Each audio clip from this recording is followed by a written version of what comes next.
السلام عليكم. اهلا بيكم في فيديو جديد من قناتي مروة صقر. النهارده جايبه لكم وصفه براونيز من الاخر كده خطيره. البراونيز من اشهى الحلويات الغنيه بالشوكليت، طعمها بيكون غني جدا بنكهه الشوكولاته مع كاكاو، يعني كل قطمه منها سعاده. ممكن ناكلها في اي وقت كتحليه، وبالاخص على الفطار مع كوبايه قهوه، حاجه اخر عظمه. هنعملها النهارده بطريقه صحيه جدا، خاليه من السكر والدقيق، يعني ضميركم مش هينقح عليكم وانتوا بتاكلوها. وبجد بعد ما تجربوها بالطريقة دي مش هتستغنوا عنها ابدا، وهتنسيكوا البراونيز الاصلية. خلينا نروح نشوف مقاديرها وطريقة التحضير، ولكن ما تنسوش لايك وشير لو عجبكم الفيديو. مقاديرنا هقولها واحدة واحدة وانا شغالة. معايا مبدئيا بيضتين بدرجة حرارة الغرفة، هنزل عليهم بفانيليا، سواء فانيليا باودر او فانيليا سايلة. كمان هنضيف عليهم ربع كوباية من زيت جوز الهند، وتقدروا تستبدلوه بزيت الذرة مفيش مشكلة. كمان معايا ربع كوباية من عسل النحل. انا بحب اقول البدايل وانا شغالة عشان ما تقفوش على حاجة معينة. هنضرب المكونات دي مع بعض كويس قوي. هنزل عليهم بالمكونات الجافة اللي هنخلها كويس، وهتكون عبارة عن كوباية الا ربع من دقيق الشوفان. الشوفان بجيبه حبة كاملة وبطحنه في البيت مفيش مشكلة.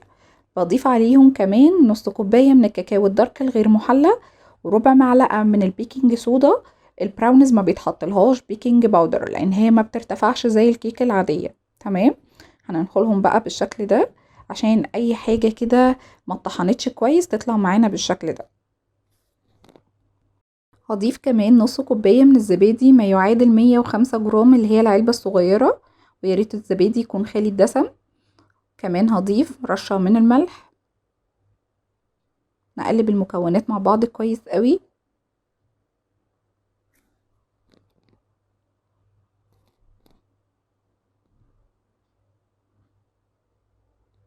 شايفين قوامها عامل ازاي؟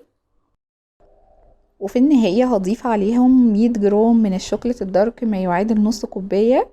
استخدموا اي نوع شوكولاتة دارك بتفضلوها، ولكن دايما اتحروا ان يكون نسبة الكاكاو فيها اكسترا كاكاو، يعني بتكون حوالي 70-80% كده مش اقل، عشان السكر ما يبقاش فيها كتير.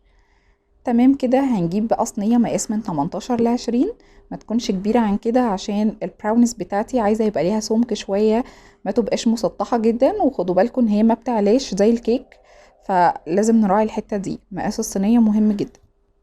نوزعهم كويس، وبعد كده ندخلها على فرن يكون سخن مسبقا على درجة حرارة 180. هتقعد حوالي 10 دقايق. بعد ما خرجت من الفرن قطعوها بقى، سيبوها تبرد شوية، وبعد كده قطعوها براحتكم خالص حسب بقى عدد القطع اللي انتوا حابينها. عايزة اقول لكم ان كل قطعة من دي انا قسمتها على 6، كل قطعة فيها حوالي 110 سعر حراري. تمام.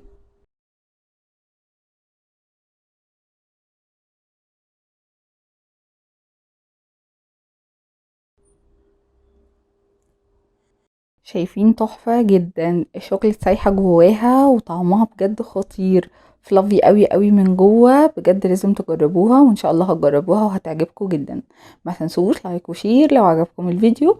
اشوفكم في فيديو جديد ووصفة جديدة. باي باي.